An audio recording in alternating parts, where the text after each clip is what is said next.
Okay, let's call to order the Clark County Veterans Advisory Board this Thursday afternoon, October 14th, 2021 at 2 o'clock or thereabouts. So we've got the flag up. If everybody would join me in the Pledge of Allegiance, that would be great. Get started. Okay. I pledge allegiance to the flag of the United States of America, to the republic which stands one nation under God, indivisible, with liberty and justice for all. All right. Mr. Harding, could you please lead us in the invocation if you would? Yes, Madam Chair, but I do have to ask for a second because I just stuffed my face full of granola. Oh, So okay. just Well, please bear with me. Sure. God As soon doesn't as- care that you're eating. I'm sorry. I said God doesn't care that you're eating. Well, I don't want to. Never mind. I know, I got you. Everyone, Heavenly Father, we come before you as servants of our community. We ask that you allow us to put aside our opinions and serve the members of Clark County in the best way that we can. And please protect those far away from us that's serving and protecting our country. And we ask this in your holy name. Amen. Amen. Thank you, thank you. All right, Bruce, if you want to take attendance. Thank you, Madam Chair. Roll call of members present, 40 and 8, Morris Giesler, Steve Sledgers. Here. American Legion Post 14, Gene Contour. American Legion Post 44, Darren Wirtz. John Rose. American Legion Post 176, Michael Gibson. Here. Michael's here. Les Schreiber. American Veterans Post 6, John Lovejoy. Present, and I have to leave in a few minutes because I have a doctor's appointment. So, Okay, and Venice Pratt is not here. DAV Chapter 4, Board Secretary Bruce Moss is here. Tom Kuzman. Here. He's here. You here? Okay. Marine Corps League 826, Steve Sledgers. Here. John Stoffel. Yeah, Tom here is my alternate for DAV. BFW Post 4278, Shannon Roberts. Here. Dana Difford. Excused. VFW Post 7824, Board Vice Chair Michael Harding. Here. VFW Post 12028, David Daly. Vietnam Veterans Chapter 512, Greg Whitsett. here. Nick Herber. Members at Large, Board Chair Kelly Jones. Here. Jim Jensen. Michael Langsdorf. Kevin Lawson. Brian McGillis. Tanya Wark. Present. Here. Bruce, that was way too fast. We missed a lot of folks there. Okay. I'm sorry, I didn't mean to go that fast. Kevin Lawson's here. And I heard Brian McGillis. Check. Tanya Wark. Here. Thank you, Tanya. Clark County Representative for the last time, Samantha Whitley. Hi, thank you. And Veterans Assistance Center's Representative Sharon Tyre. Here. And Sharon's here. And Judy Russell. Is there anybody else on the board who is here as guest? Please state your name for the record. Hey, Bruce, it's Kevin Lawson. I'm here. Okay, Kevin Lawson. Hey, Bruce. Member at large.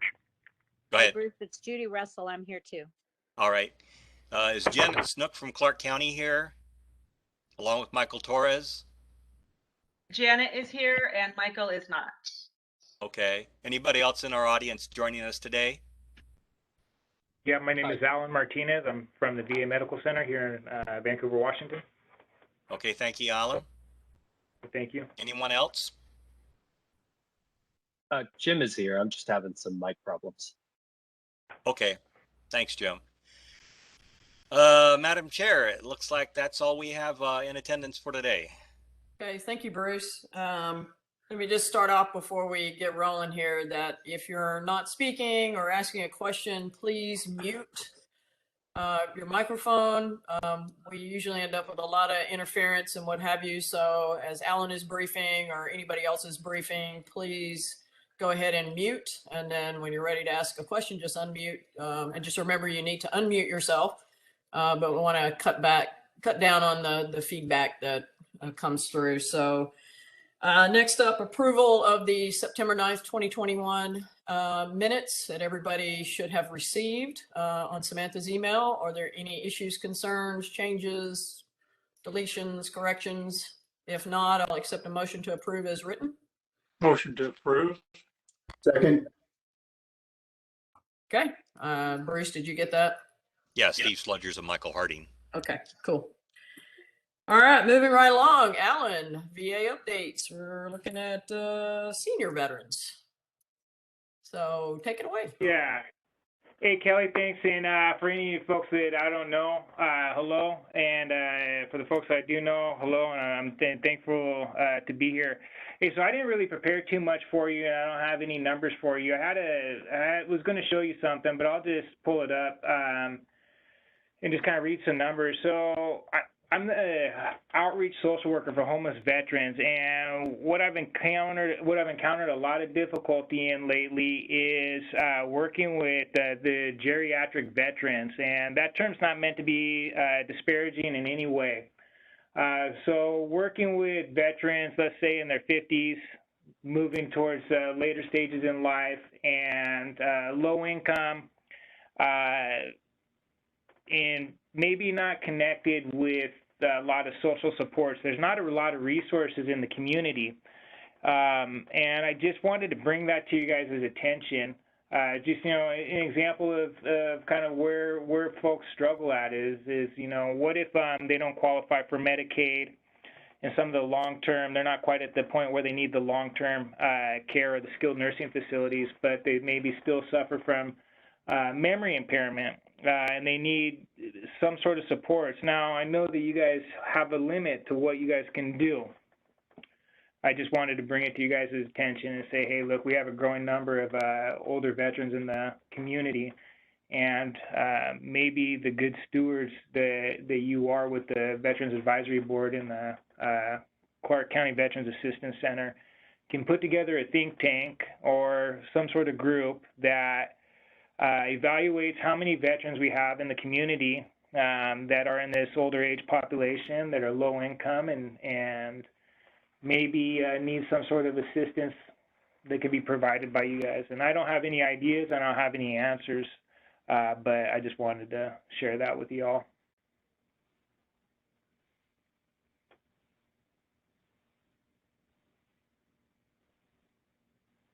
Okay, well, I've always advocated for a veterans home in this area, much like they have up in Walla Walla and areas up north, which is where they have everything that we don't down here. Because I know just from personal experience, we took a senior veteran in at Cling Street. He was not an addict, but he was living in his truck because he had no family here, no support, not connected to anything. So, of course, Clean Street did the right thing by taking him in and giving him a roof over his head, but he had some significant medical problems and had to be taken by ambulance a few times. And it freaked out the guys that were living in the recovery house, but certainly they understood. But he wasn't the only one. There was another one that came rolling through here. He and his two dogs in his truck, and that's where he was living. And I mean, there was just nowhere for him to go. And I guess that's my concern is when they don't qualify for the community living center and things like that, where do they go? Especially if they don't have family members.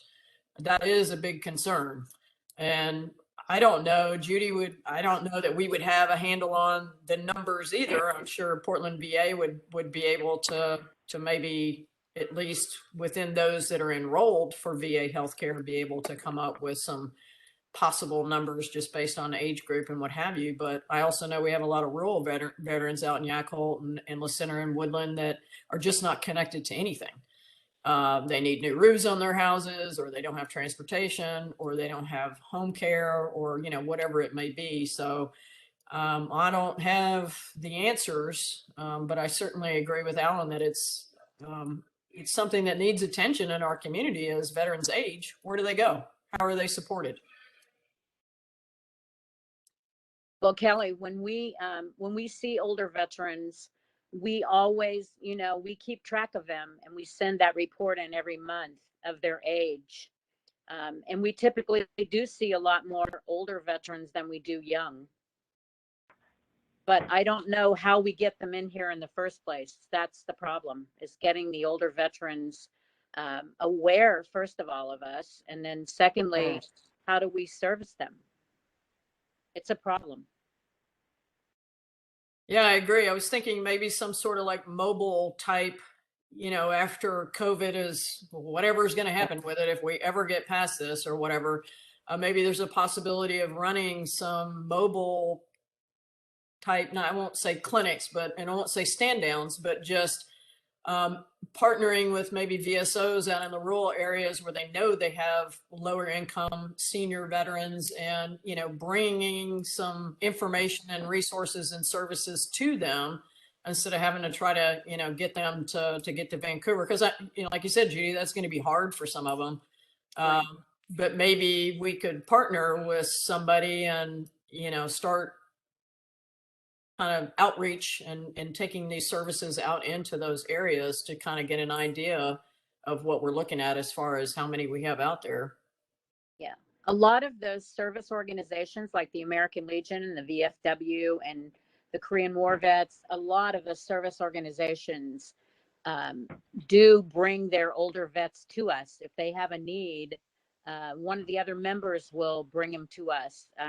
An older vet that I can think of, our past president, Joe Fettig, brought us an older vet and said, hey, he's in my post and he doesn't get to too many functions, but this is what he needs. And so hopefully in conjunction with the service organizations in those rural areas, we could work with them and try to get some of the older veterans help. Yeah. Yeah, that's a good idea. I like that. How do we get to them, and then what services do we provide? Those are two challenging questions for your guys' group over at the Veterans Advisory Board, but I'm encouraged that you guys are talking about it. And I know, Kelly, I remember hearing you talk about it in the past.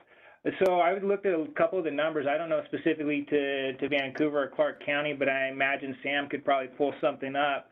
But the veteran numbers that I was able to look at 2018, so just for the 55 to 59 age range, it looks like we have 53,777 that are 55 to 59.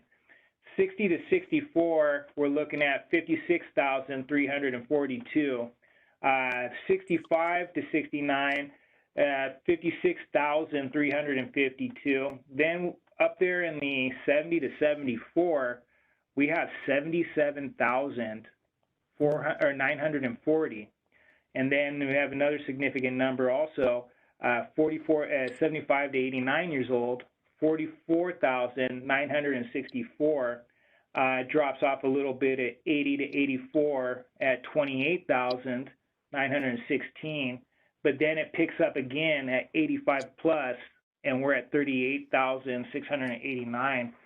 I don't know how many of those folks are here in Clark County, and I don't know how many of those folks are low income and need services, but we do know that those folks are in our community, and if we can provide them a resource, it would be fun to do that.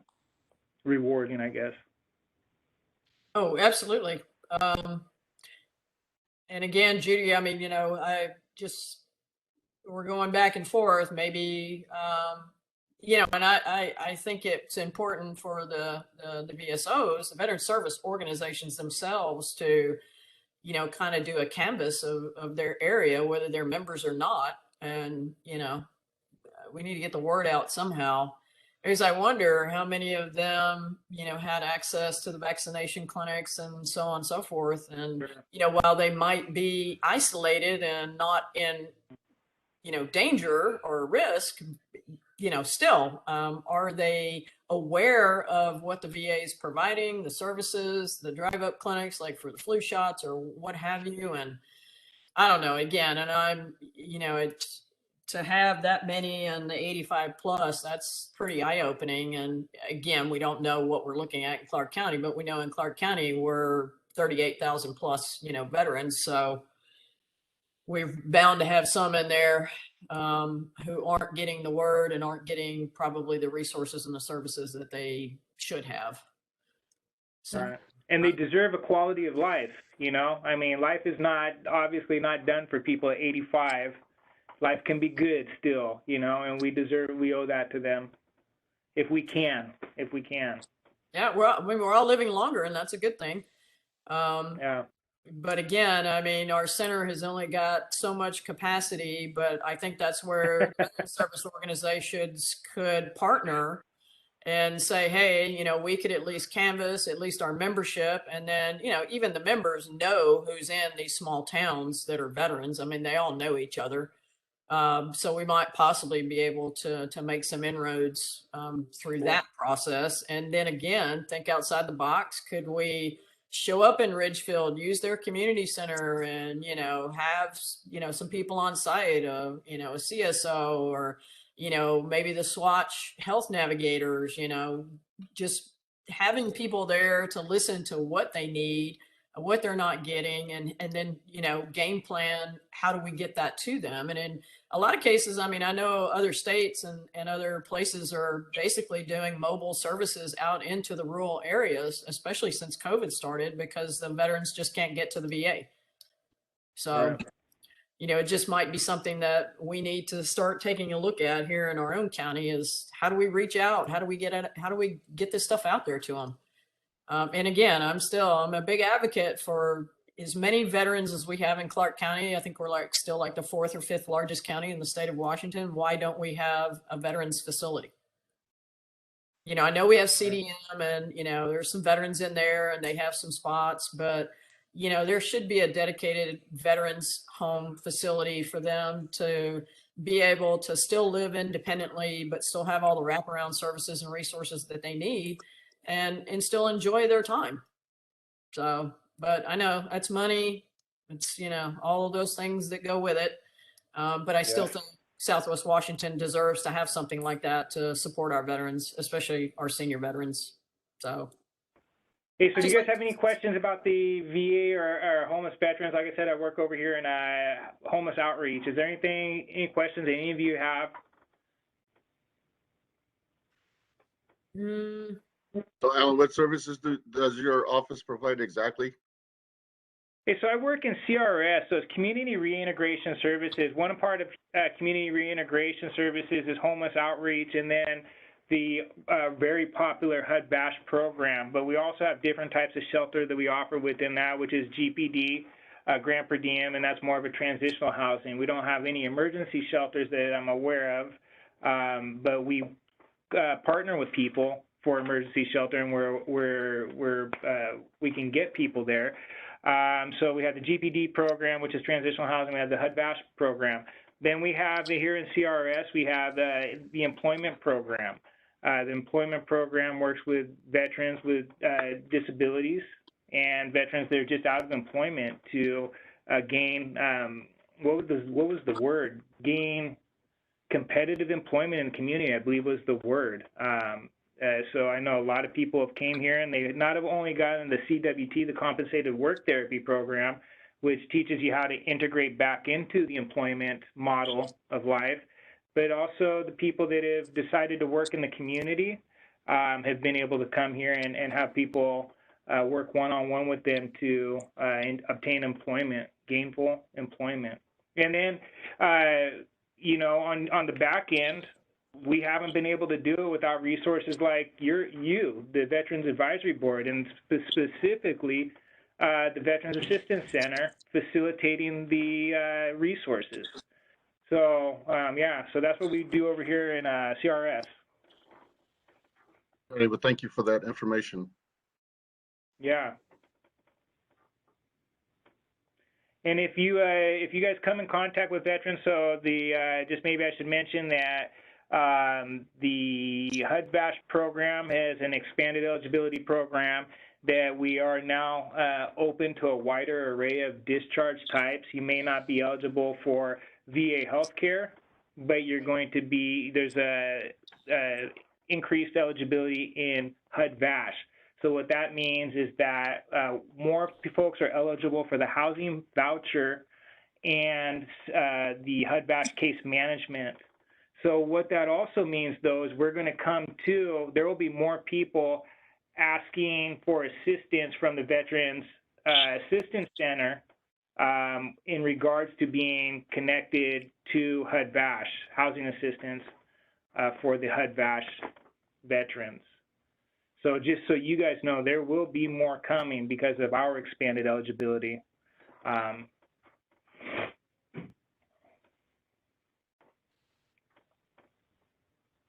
right. Does anybody have any questions for Alan? Anything else? I have one. This is Shannon. Are Hey, you Shannon. the only person at the VA doing this type of work? So I'm the outreach coordinator for Rural North. So just specifically, Rural North is north of Portland, so Vancouver, north up to Lewis County, west to the Pacific counties, and then we border Klickitat. So that's my coverage area. Then we have Anna Lookingbill Steele. She's the southern counties south of Portland. Then we have Amanda Ogle. She is west, kind of the everything but Multnomah County. So she's like, I don't have my flyer with me, but she's Clackamas County and a couple of those large counties right in that area.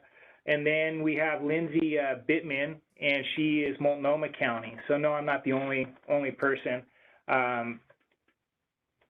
But Shannon, if you were to send somebody here and they were from outside Clark County and they wanted to reside or they're looking for services in Multnomah County, we could help facilitate that and get that person there. Good to know. Thank you so much. Yeah, and that's just in general for you all. If you guys are coming across veterans that are looking to get engaged with the VA hospital and they don't know where to go, just send them to and they're in Vancouver. Just send them to the VA here. Send them here and just tell them to go find Building 18 and we'll get them pointed in the right direction. We'll take the time to make sure that they're going to the right place. We might not have the service that they need, but we'll get them to the right place. Cool. That's good. Anybody else Cool. have anything for Alan before we move on? If not, thanks again, Alan. As always, good information. It's given us food for thought, and we really, again, our senior veterans are getting left out. I think we're all painfully aware of that in most cases. So hopefully we can do something moving forward to, fill that gap. So, all right. If nothing else for Alan, we're going to move along to the 2022 Veterans Assistance Fund budget approvals that you will see on your screen. So, Samantha, you need to, or Judy, either one of you need to add anything to this before we get into the weeds? Well, I put a lot of text and approvals on one slide, so I'm sorry for that. Each of these contracts certainly should deserve its own attention and discussion if you'd like. But I do want to point out the column for 2022 requests. I have sent that for approval to our finance team, and they said that they don't see any problems if you wanted to approve these requests as they are. Okay. All right. So this is everybody's opportunity to ask any questions that are necessary on any one of these line items, or we can just start from the top and go with the Veterans Assistance Center. Everybody can see there's an increase. I think everybody's aware. We've had numerous discussions about the increases and what's needed. Judy needs to expand her employees and her outreach and various different things. So Does anybody have any questions or concerns about the 2022 request for the Veterans Assistance Center?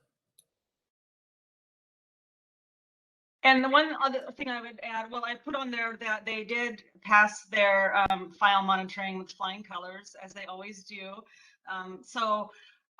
I just processed their end of September invoice today, and they are at about 60% of their 2021 budget spent. So we're about 75% of the way through the year. And they do often see a bit of an uptick in the holidays, but I do not think that they are going to spend out the full 822 this year.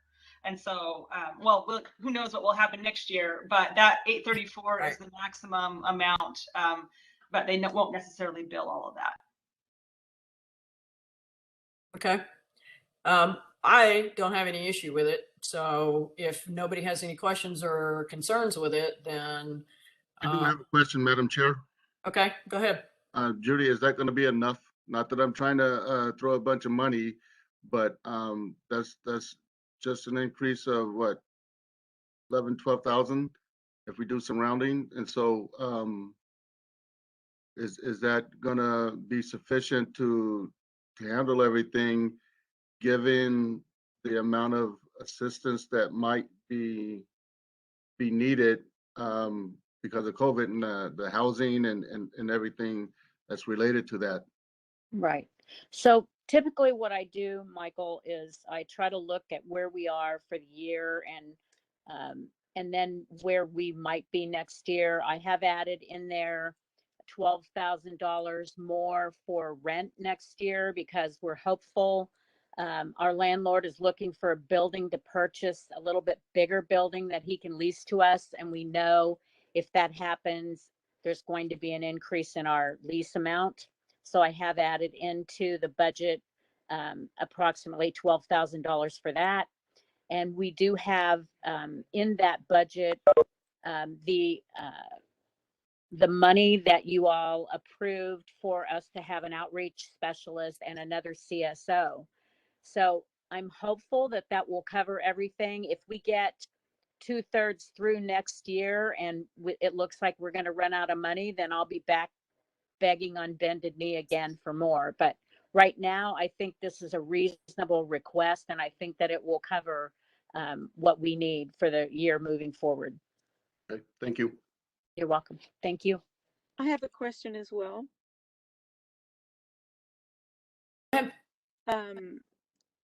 If this money is allocated and it's not used, does it roll over to the next year, or do we, whatever's left, do we consider that part of the 2023 request? Or what happens to the unused money, I guess, is a short question. Well, the county only provides the funding as a reimbursement. So as Judy spends it, then she asks for us to reimburse it. And anything that isn't spent just stays in the Veterans Assistance Fund. Right. So to that point, what we're really talking about is the number is a not to exceed, right? Good to know. Thank you, Sam. Any other questions? Samantha, you want us to do this line by line or go through all of them or what, or does it matter? Totally up to you guys. Okay, well, let's do it line item because they're each standalone line items. So do I have a motion to approve the 2022 request for the Veterans Assistance Center? So I move to approve. Okay. Second? Second. Okay, Steve, thank you. Shannon? All right, WDVA, moving on to the next one, 2 full-time veteran service officers and Chair, are we going to vote on that before we, because the motion is made, are we going to vote on it? There you go. I just went right on past it. All in favor? Aye. Aye. Aye. Aye. Anybody opposed? No. Okay. I just wanted it official. I apologize. Oh, no. Keep me straight, man. Keep me straight. All right, WDVA, the 2 full-time veteran service officers, which my understanding is they are greatly needed, just based on now that we're only down to 1. I guess they were both supposed to be working half-time, and they were really doing a whole lot of work outside of the center from home and everything else, which in my book isn't cool. They should be compensated for their time.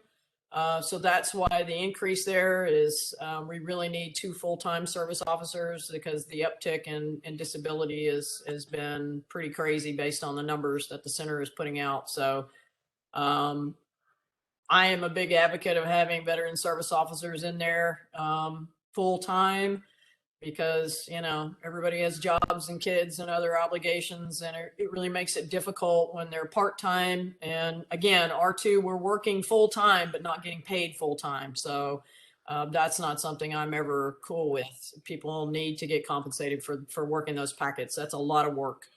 So does anybody have any questions or any concerns about why we're adding 2 full-time VSOs through the WDVA contract?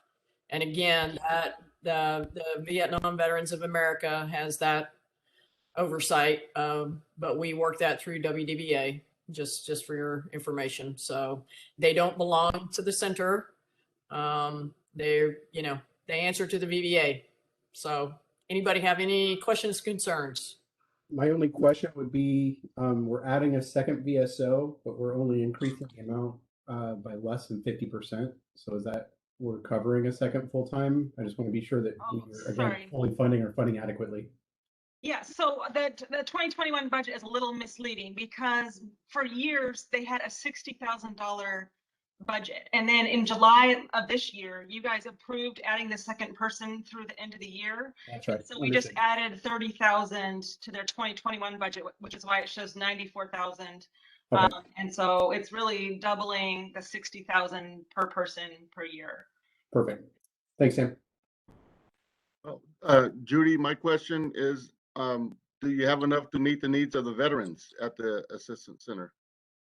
Yes, right now we do have 2 full-time people, and they're here all of our open hours, and they have keys. So if they want to stay till 4:30 or 5 o'clock, which they do sometimes, they're able to do that. And they, so far this month, have had contact with over 350 veterans. So I would love to have 4 full-time service officers, but I don't know where I'd put them. They'd have to sit in each other's laps. Okay, that might lead to a different discussion. Exactly. So yeah, so for now, I think we're good with the 2 full-time service officers. They're amazing, and they're doing a terrific job. Okay, thank you. Thank you. Any other questions? If not, do we have a motion to approve that line item? Madam Chair, I make a motion that we approve the WDVA of 138,000 for 2022. Okay. I have a second motion. Second. Was that Steve? I'll second that. Okay. All right. All those in favor? Aye. Aye. Any opposed? Aye. All right, we got all ayes. So approved WDBA 2 full-time VSOs approved for 138,000 for the 2022 request. All right, and as always, the free clinic of Southwest Washington, the dental program. I love that program. I wish more veterans would use that. But are there any questions and concerns with continuing the free clinic, the free dental program clinic? You can see that there's no increase. We generally, Sam, do we even come close to using what we normally budget? No, not usually. I don't think we do. So, and we really need to see how we can be better about getting the word out about this, because I know there are a ton of eligible veterans out there who might not even know this exists. So we need to get them into the center so that they can get referred to the clinic and get their teeth taken care of, because I can't express enough that your oral hygiene affects so many other things about your health. And I come across a lot of veterans that don't have many teeth left after a certain age. So we need to get the word out. Are there any questions or concerns with the free clinic? Where's the free clinic out of? Is that the one up in Battleground? No. Okay. It's Plamondon, or it's on a road somewhere by the Jim Parsley Center. Yeah, Plummeton Drive. Right, Thank you. Yes, it's pretty easy to get to. It's not that difficult. I couldn't remember Plamondon. I should remember that because I worked with somebody at Clark that had that last name. So I thought it was interesting. All right. So any other questions or concerns? If not, I'll ask for a motion to approve. I'll make a motion that we approve the free clinic of Southwest Washington, 24,900 requests for next year. All right. A second. Seconded. Second. There you go. We got a couple of seconds. Cool. All those in favor? Aye. No opposition out there? Then we will approve the free clinic of Southwest Washington and continue our partnership with them because they're doing good things and they would love to have more veterans. So let's get the word out about that too. All right, moving right along. This is one I'm pretty excited about: the Swatch Pathways Health Navigators for our veterans. You all remember the briefing that we got from Swatch on that and the premise behind the program. It's a pilot program, so we'll reassess. That's why there's no 2022 request necessarily, but we need to get this going. And another reason for that is we're looking at partnering with Community Roots as well to hopefully get some of those tiny homes for our eligible veterans. And that requires case management, which the center they just don't have the capacity to do that.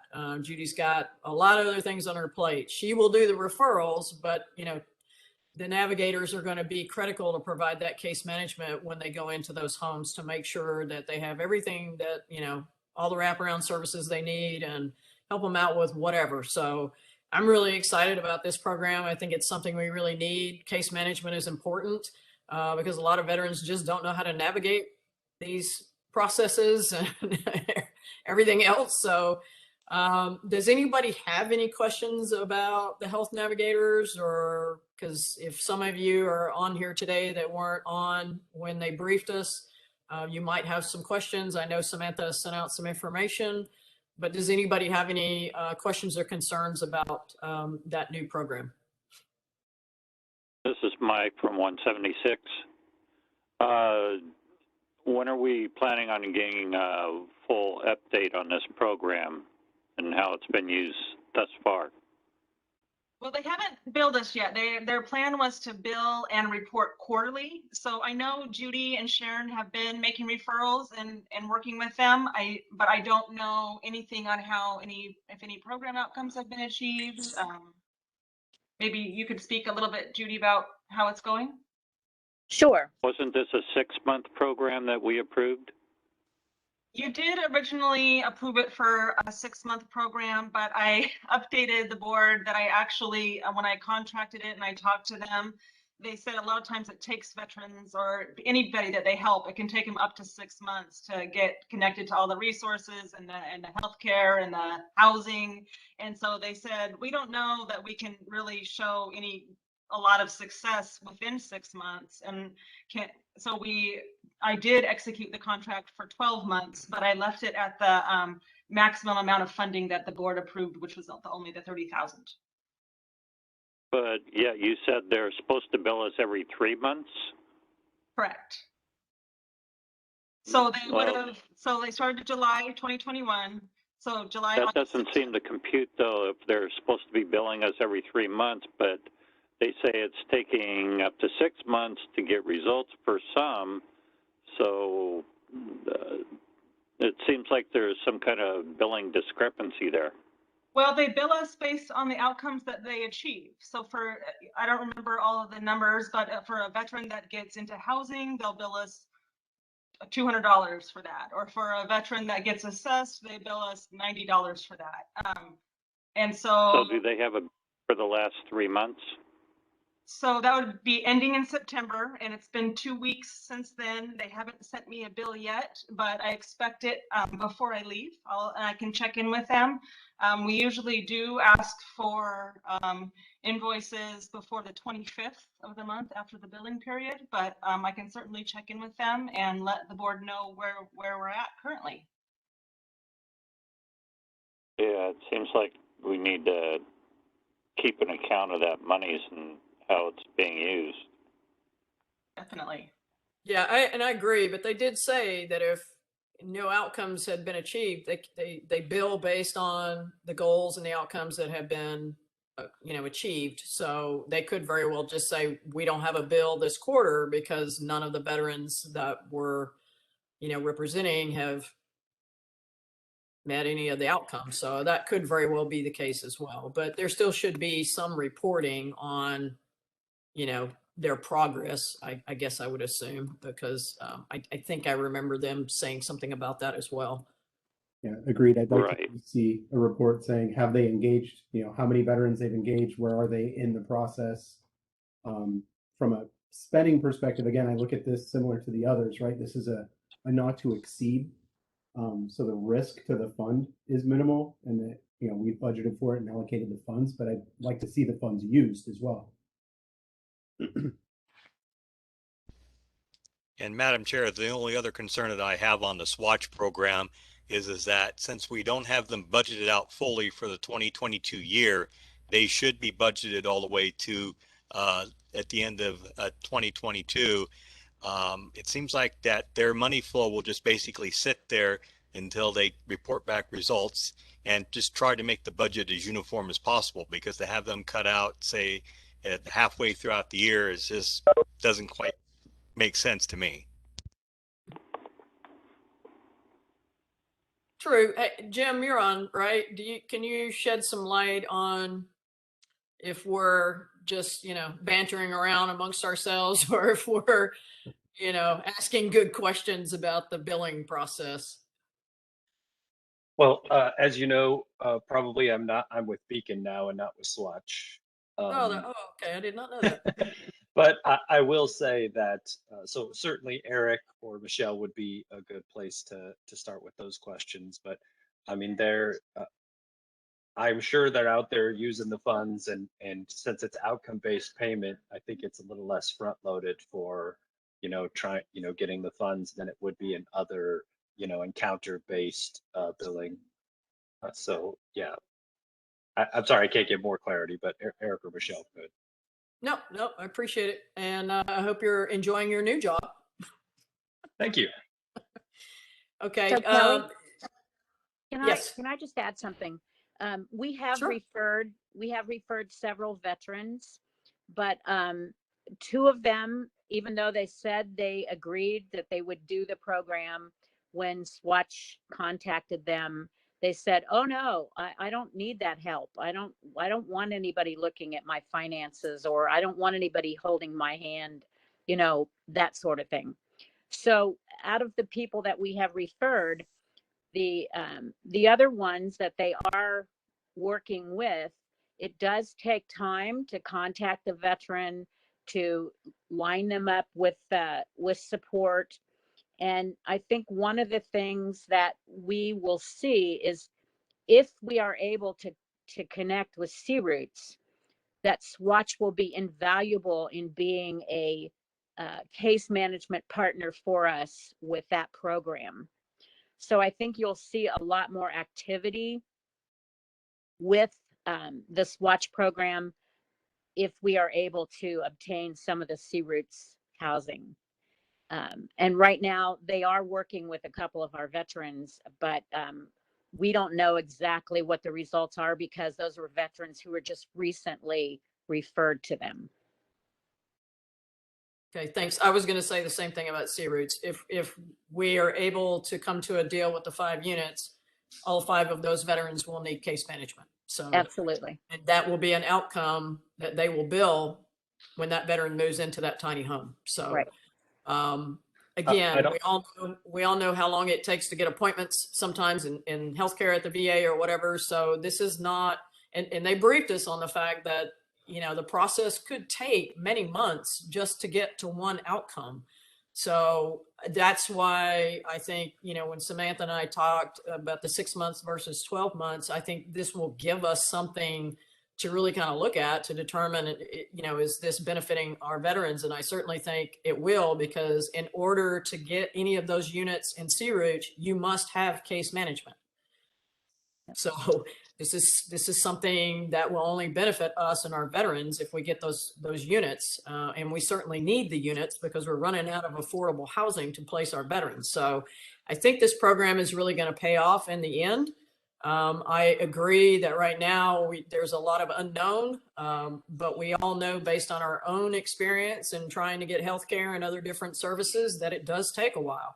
And depending on what type of veteran you're working with, they may be a little bit more user friendly and a little less user friendly. So that could add to the time frame that it takes for these health navigators to get to the outcomes.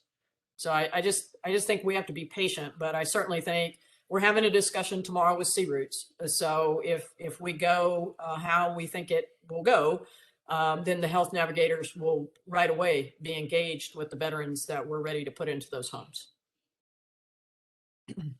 If I may, Kelly, I think it's reasonable to ask Swatch to come, every month or every other month or once a quarter to kind of just give us an update, since we won't have the same kind of update that we would just by the money getting spent.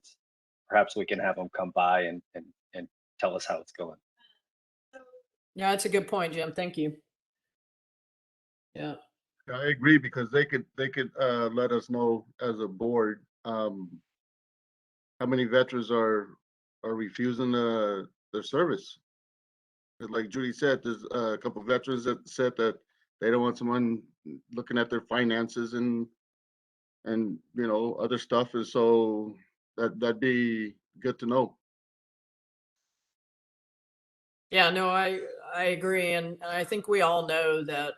I mean, some of that stuff seems intrusive to people sometimes, and it's oftentimes hard to discuss about your finances if you're in debt or you have bad credit or whatever. I get that. We used to face those issues over at Clark, but this is something that I think we really need as far as case management, because again, our center they just don't have the capacity to do that, and sometimes our veterans need more follow-up than what Judy and the center can provide them, just because they're so busy doing all of the other things. So, and again, for housing specifically, I think they're gonna come in handy to have and help us out quite a bit, or help our veterans quite a bit. It's just my opinion. I also think that Right. sometimes This is Mike and Post 176. I just wanted to mention also the updates would be helpful for us to possibly forecast in the future if, more money is needed for this program. And Judy, you had something? Yeah, I was just going to say that sometimes that the veterans who don't want the help have mental issues, and they're the ones who really need it. And so Swatch will continue to try to engage with them. The two veterans specifically who have said, they initially said yes, and then they said no when Swatch contacted them, but Swatch kind of left the door open with them to contact them at a later date, because a couple of them were, we feel like there was a mental health declining, and they could certainly use those case management services. So it's something that will take time and patience, and I think that it'll pay off in the long run. So Samantha, or actually not Samantha, Janet, somebody, maybe we can invite the health navigators, and I know we're going to talk about our November meeting, but certainly for December, or at least to, maybe provide Judy something so she can send it out, or something now to just kind of let everybody see how they will report and what they will report. So we can, get them on the schedule. And I don't know if they need to come in monthly, but I certainly, like Mike suggested, probably quarterly, because monthly they may just say, oh, well, we contacted this veteran 10 times. And, they have a lot to do, and I don't want to fill their day with too many more meetings that are not going to be informative. Monthly, they could send some type of report if we needed that. But would that suffice for everybody if they did it quarterly, or would you rather it monthly, or is there a general consensus or concern or what? I think quarterly would be best because a quarter is half of 6 months. And so if it takes 6 months for some programs to really get going, then they can let us know how it is at the beginning and then how it is towards the end of that 6 months. Okay. I agree. I can certainly invite them to come to the December meeting, and we don't have my replacement identified just yet, but hopefully by the end of the month we will. And then I am providing a bunch of notes and updates to try to let that new person know where everything is at for the veterans programs and the veterans contracts. Of course, I'll be checking in with them even after I go and make sure that they're doing a good job. And then the one thing that I wanted to mention in regards to Bruce's point is when you look at the program and the outcomes next May or June, as their original contract is getting ready to end, if you're happy with how it's going, I'd recommend an 18-month extension so you can get them on the calendar year cycle like everybody else. Thanks, Sam. Good point. So Samantha, is there really anything we need to vote on or approve, because we already approved that? Right. I just wanted to keep them on there as one of your contracts. Okay. It was great discussion, but there's nothing to approve at this time. Okay, but we do want them to attend quarterly to provide an update and report. And then, of course, I agree with what you said. Come before we get to July, reassess the program and then get it on track with everything else. I think that's exactly what needs to happen. So does that work for everybody? Everybody feel comfortable with that plan as far as the navigators? Agreeable. Okay, no concerns. Great. All right, moving along, the Clark County Veterans Therapeutic Court. This is a mentoring program. Beth Robinson sent Samantha a request. So, you know, they briefed a couple of months ago, if you recall, and then I think they came to the center and hung out with Judy and Sharon for a bit. The problem is, I don't know if any of you have ever been, I've actually been to a graduation. I know a couple of people who have completed this program, and they are leaps and bounds ahead of some of their peers that don't want to do this program because of the time frame and, you know, who knows what else.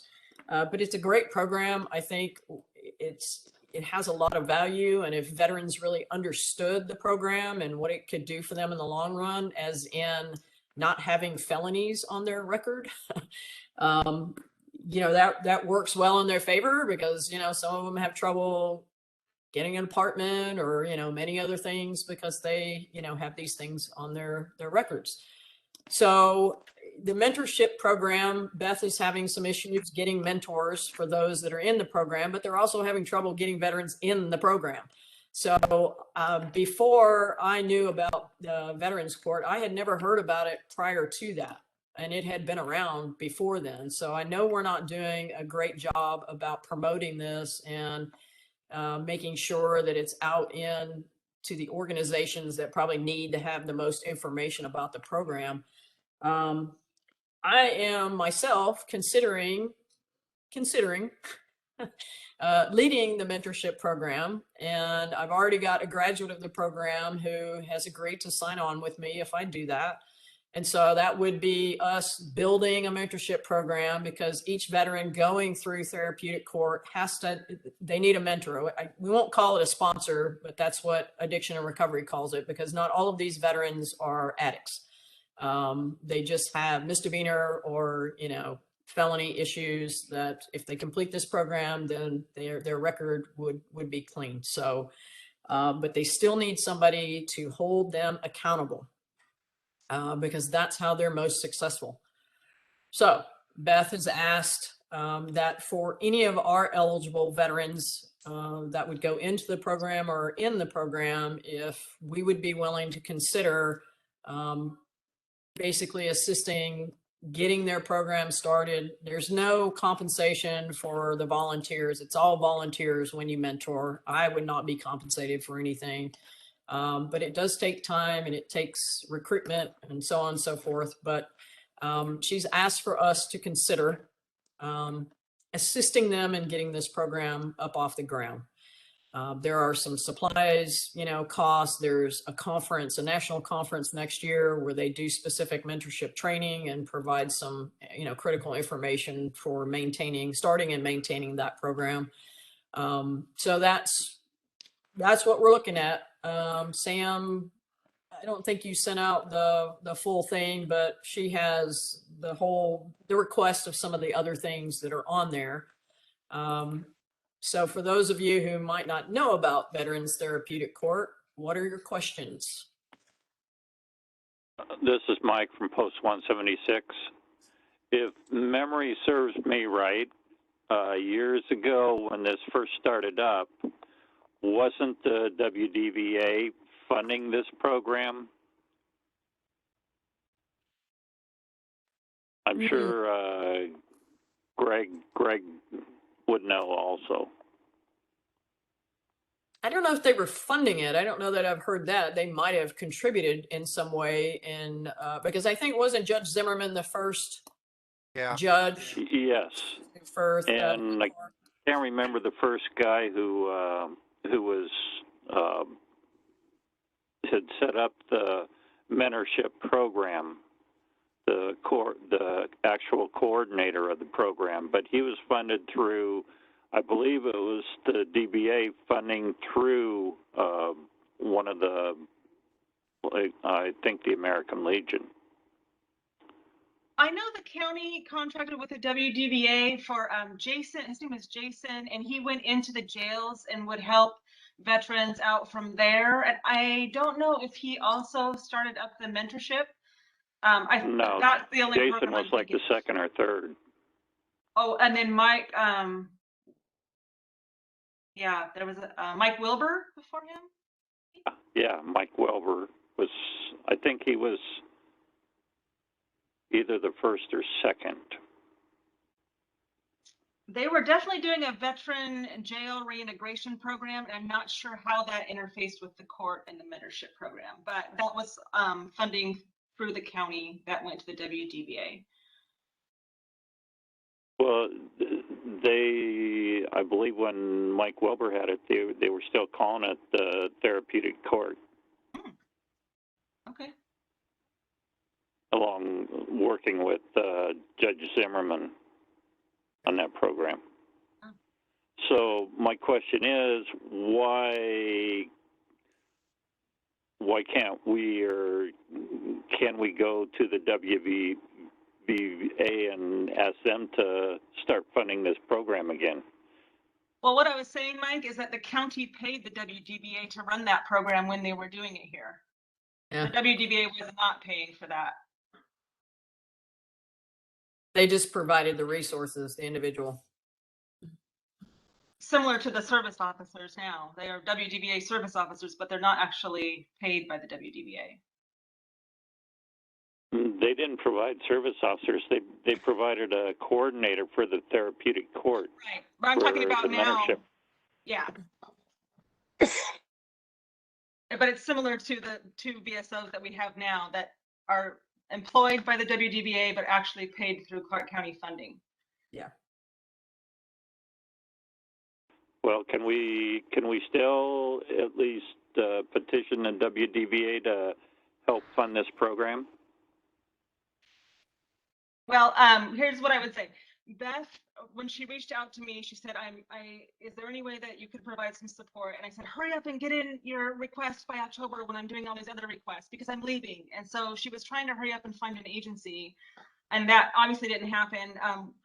We're not going to sign a contract for this amount right now. I just wanted to put the request in front of the board to start as she finds an agency that can take it on, or the right person to take it on. She'll come back with additional detail and a firm budget number.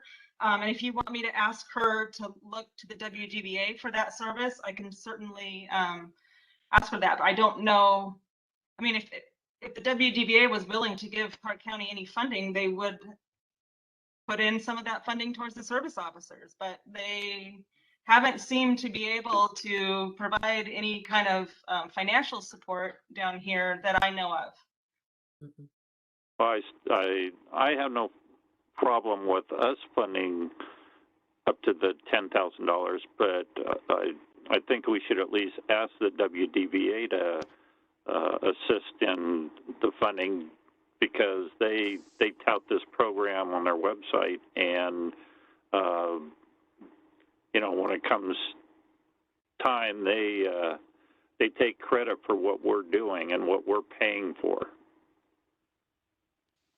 when in actuality they really don't have anything to do with us. I will definitely reach out to them and ask about that. That is a great idea. Yeah, I agree, but they really, I mean, you're right. They have a lot of things on their website, but it always ends up, the counties end up paying for that. Right. You know, they might provide the training or this, that, and the other, but they're not going to provide the funding. And for this is really the local mentoring program.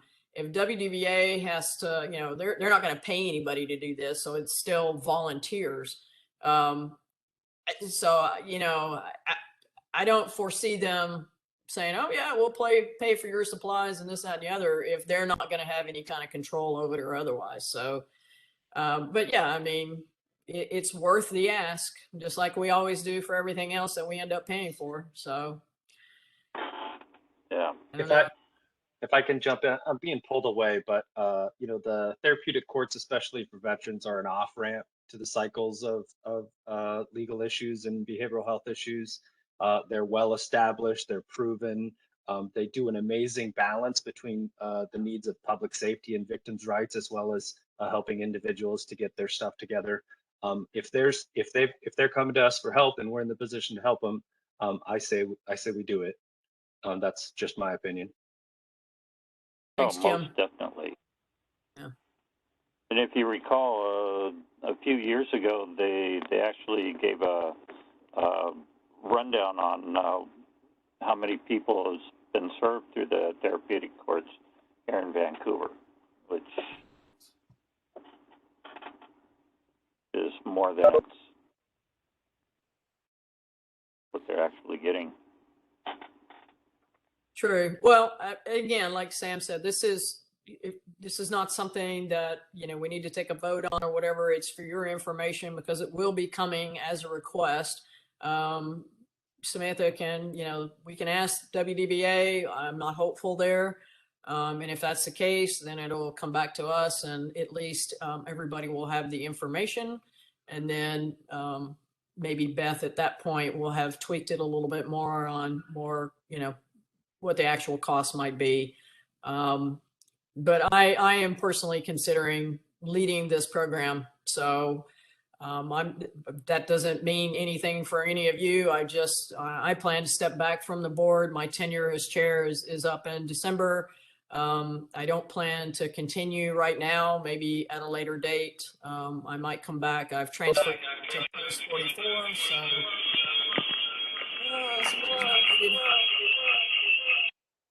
okay. So anyway, this is a program that I really believe in. I think it's great value to our veterans and the community, and I would hate to see it because they don't have participation or they don't have mentors. I would hate to see it suffer because of that. So at least you have the information now, and then you know, at a later date we can determine whether this is something that we want the Veterans Assistance Fund to support. Does anybody have anything else related to that?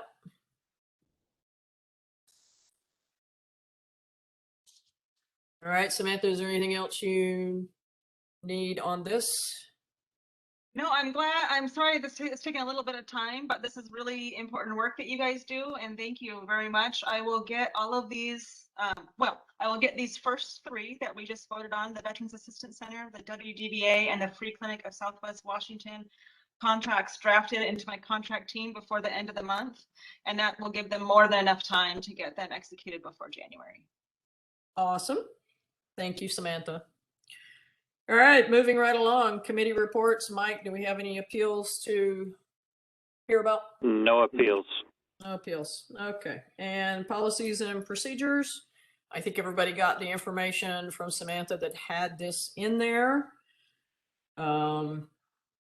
Everybody had the opportunity to read that and understand what they're asking for. This doesn't need to go to the county council for approval. It can be done right here. So is there any discussion or are there any questions concerning what we're looking at doing? I actually didn't send this out to anybody except for the executive board and Tanya because it was such last minute, and I'm sorry to kind of spring this on you guys. I didn't look at the email addresses. I just assumed we were all on there. So, Judy, would you like to give some background on why this is a request? Is she still here? Did we lose her? I don't know if we lost Judy, but I'd be happy just to talk about these veterans who have been assisted during the emergency declaration with their rent assistance. Judy is running in as the eviction moratorium is ending and the declaration may be ending at the same time. She doesn't want veterans who were assisted under this emergency to have to wait a full 2 years from the emergency before they're eligible for assistance again, especially since our recovery is so kind of rocky and stilted. People are still needing help, and we didn't want to have any emergency assistance count against them for ongoing assistance. So the proposal is to add the last sentence there that's in bold, that the assistance provided under this policy during emergency circumstances will not affect a veteran's timeline for receiving additional assistance after the declaration is ended. So that's for the board's approval. We would need a vote on that to make the change. Any questions on that?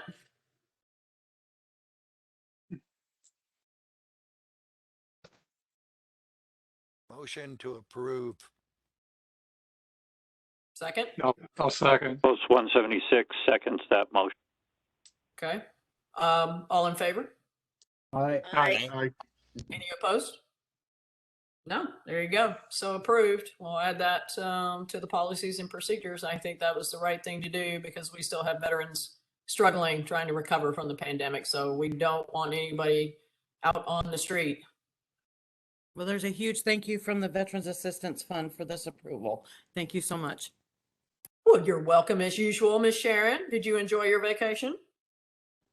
I did. I got a lot of sun, so I enjoyed it. Vitamin D sounded like you needed some from what I understand. I did. But I just literally got back right before this meeting started and it was pouring rain. So it was like, welcome home. Welcome back to the Pacific Northwest. That's right. All right. Nominations. I've already made a nomination. I sent it to Bruce, but you can either send your nominations to Bruce or you can put it out right here. Okay, Madam Chair, just to let the board know, we need to clarify something before we move on with this. The chair and vice chair of the board can only serve up to 3 years. The secretary for our board is unlimited, just like any other regular member position is considered unlimited as it's done on a yearly basis. So at this time, Kelly cannot run for chair. Her 3 years is up.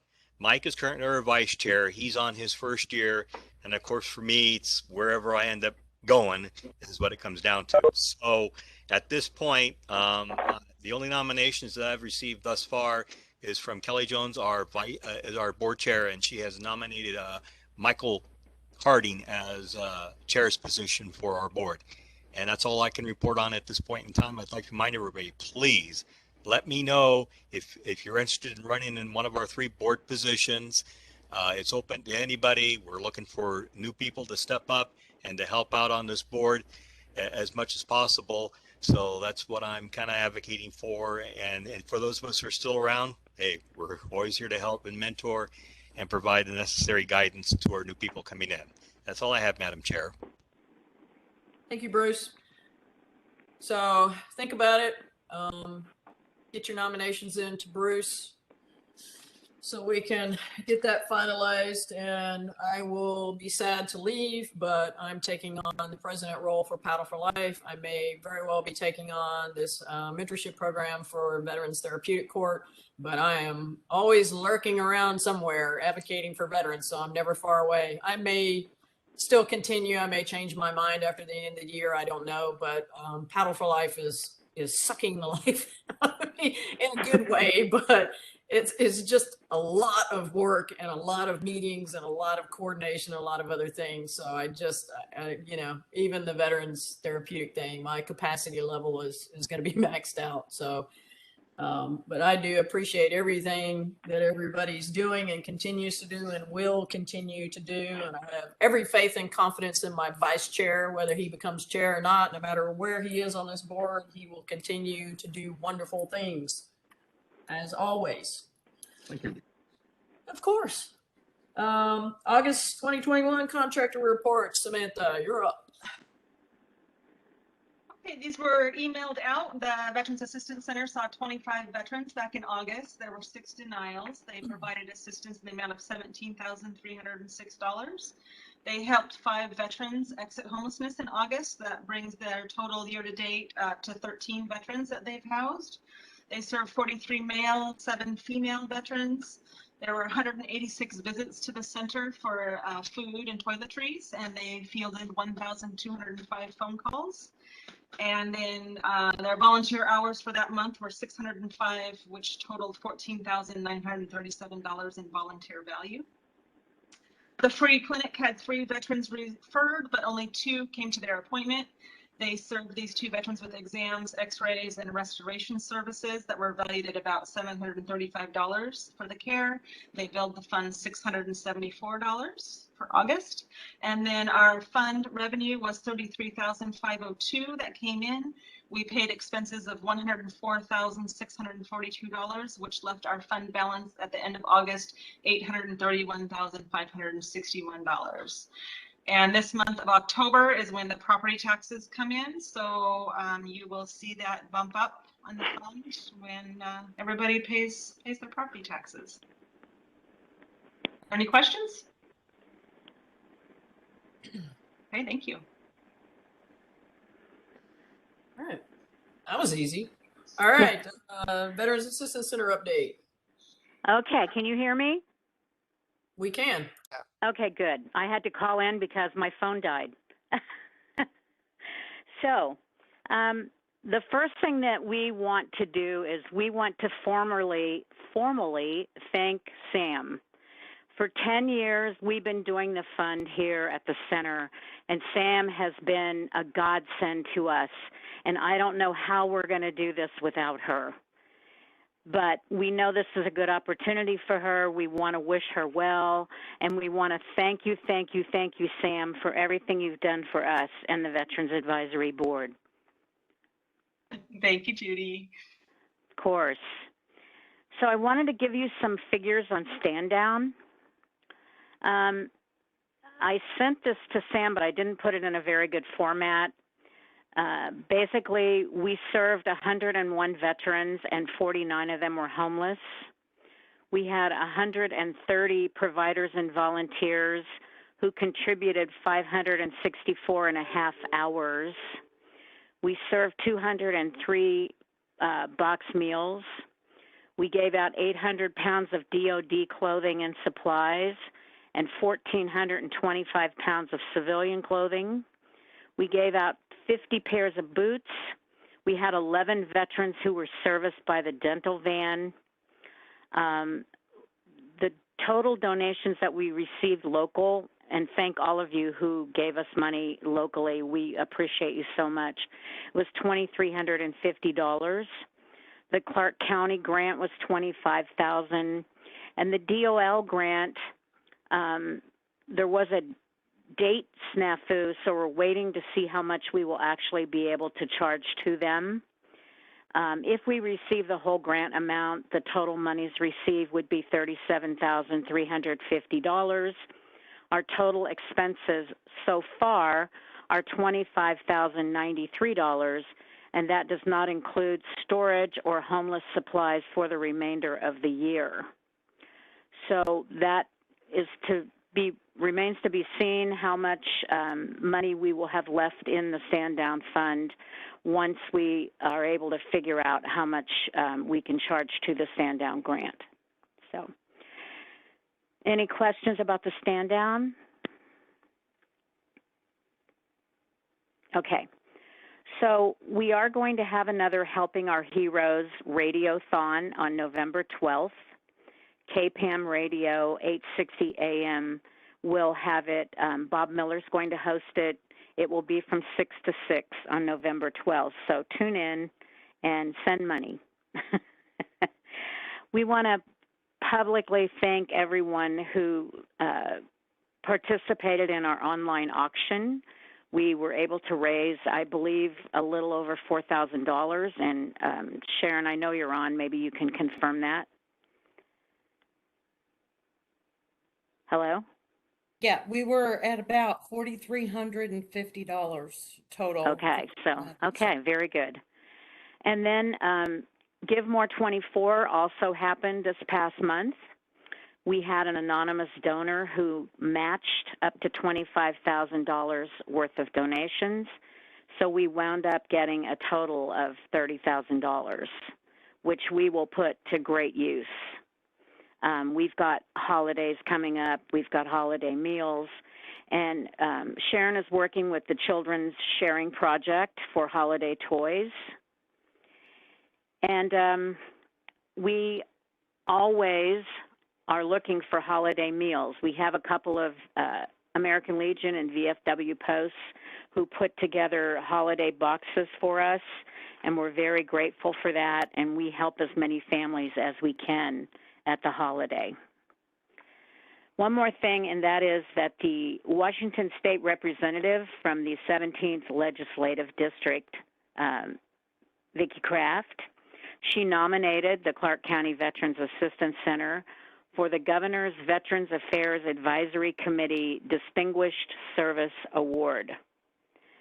So we should know by the end of October if we're going to be successful at winning that award, but I think it was such an honor for us to just be nominated for that award of distinguished service. So thank you, Representative Kraft.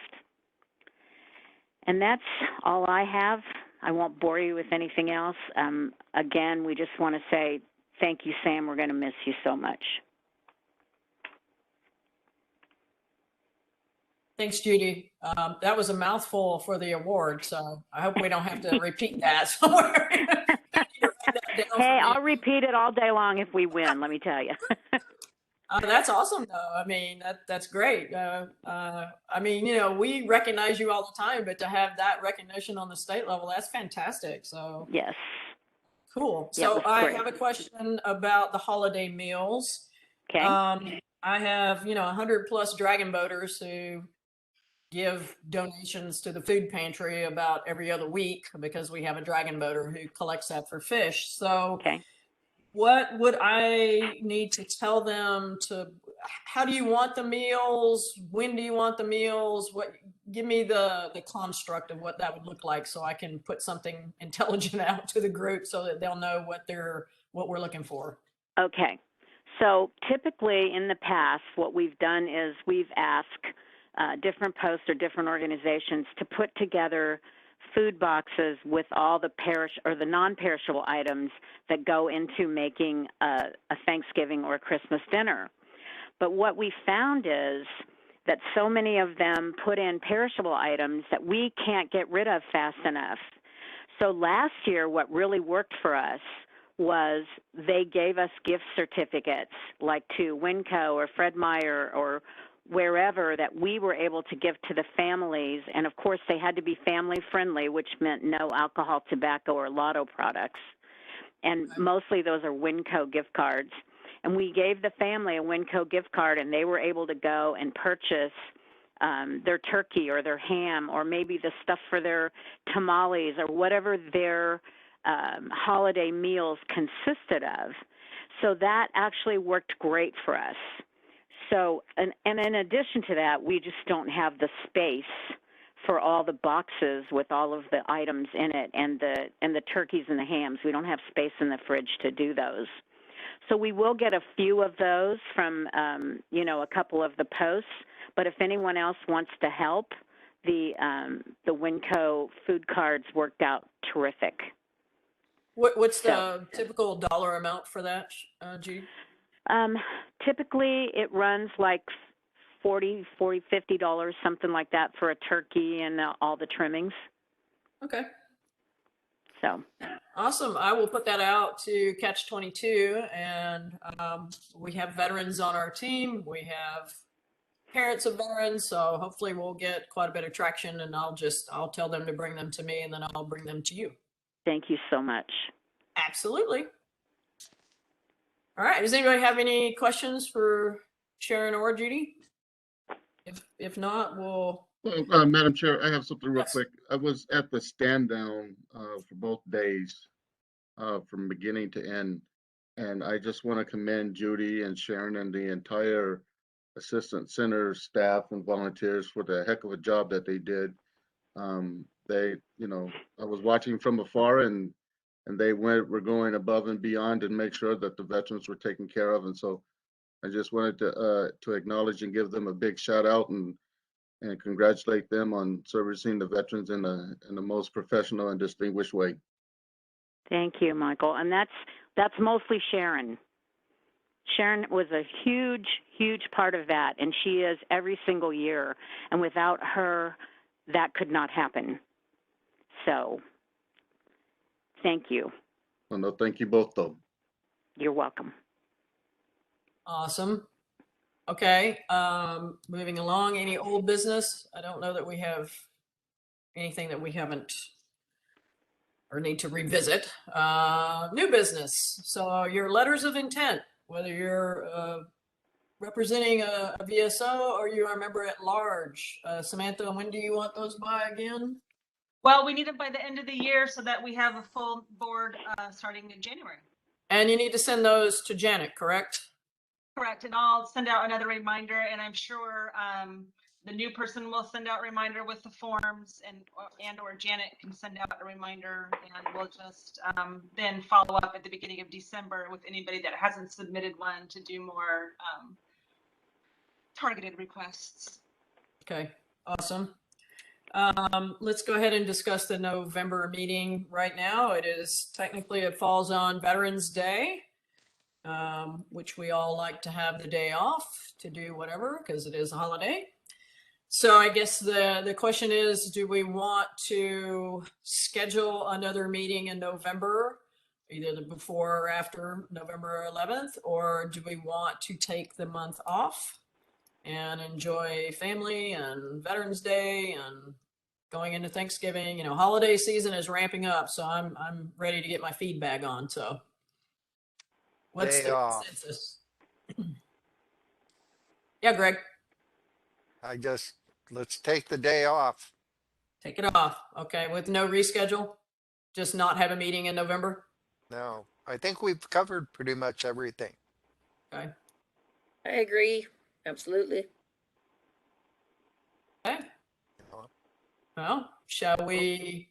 My only concern is, and I'm for taking the time off, but what if someone wants to nominate someone for a position, either chair, vice chair, or secretary, or Yeah, send that have to be sent to me, but I would also have to email the board and let them know that I have received these following names for the 3 positions that will need to be filled for next year.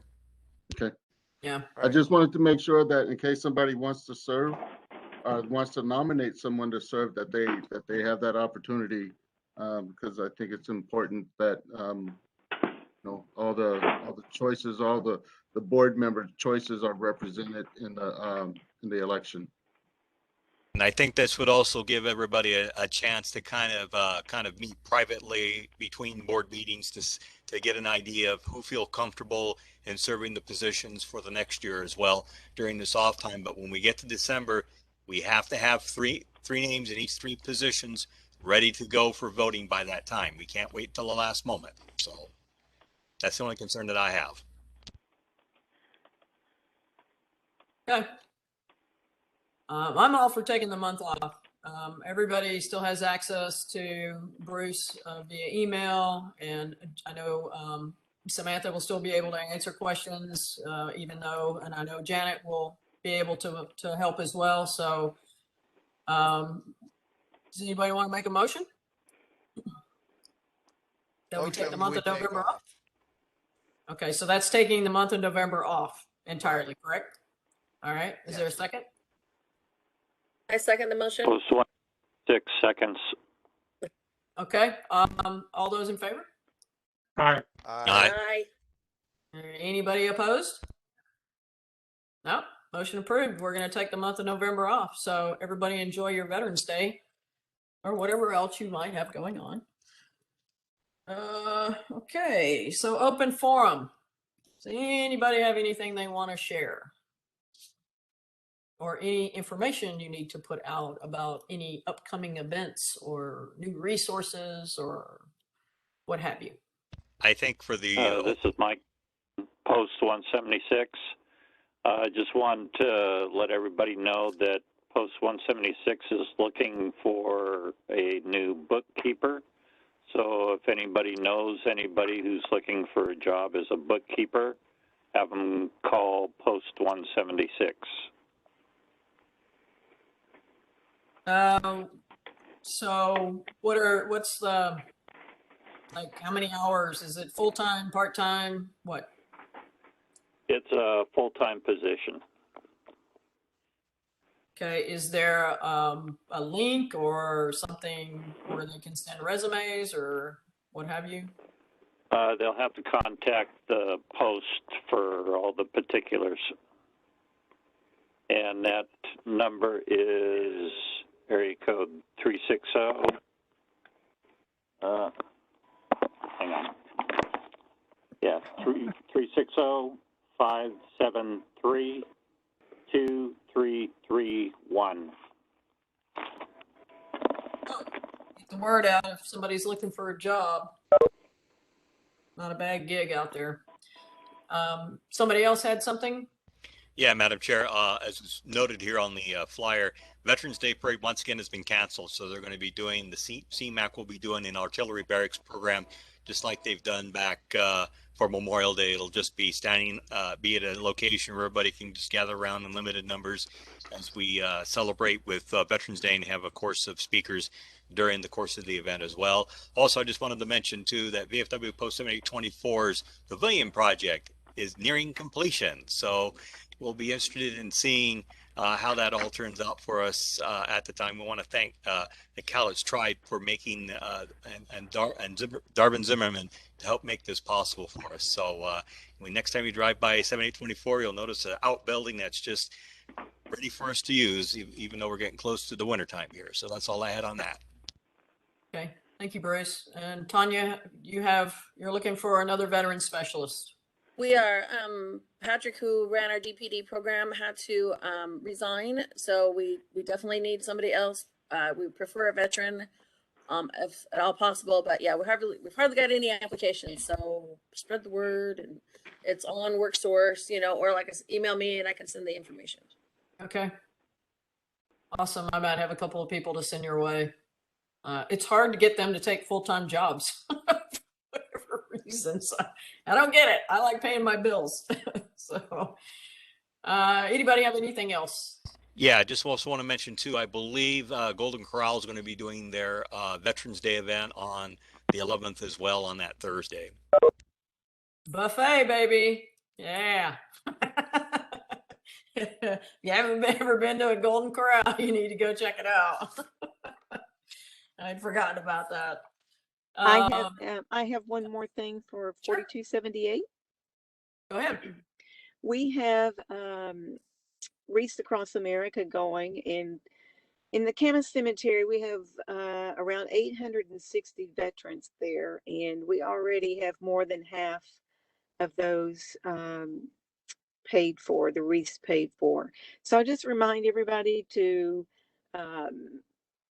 go out and see if you can get people to sponsor a wreath. It's it's very rewarding. And also go out to the cemeteries when you're notified and lay those wreaths. And we also encourage non-veteran citizens to come out and help. And they really like doing that in Camas, and I'm sure the other cemeteries do that as well. Thank you.